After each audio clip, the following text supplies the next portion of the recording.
దీనిలో మన రాష్ట్ర ప్రభుత్వం యొక్క లెక్కల ప్రకారం, మన రాష్ట్ర ప్రభుత్వానికి ఇప్పుడు చేరిన యూరియా ఇప్పుడు అంటే సెప్టెంబర్ మొదటి వారంలో చేరిన యూరియా 5-6 లక్షల మెట్రిక్ టన్నులు అని.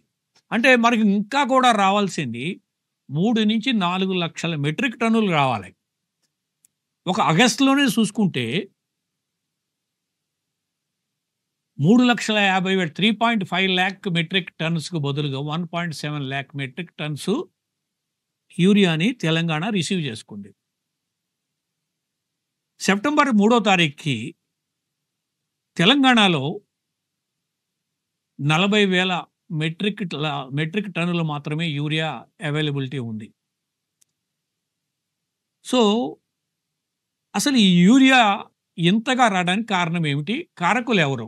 ఈ స్కేర్సిటీకి అంటే ఈ సప్లై లేకపోవడం, రైతుల ఆందోళనకి కారణాలు చూసుకుంటే, యూరియా ఉత్పత్తి అనేది రాష్ట్ర ప్రభుత్వాల చేతిలో లేదు. ఇది కేంద్ర ప్రభుత్వ ఆధీనంలో ఉంది. యూరియా ప్రొడక్షన్ అనేది.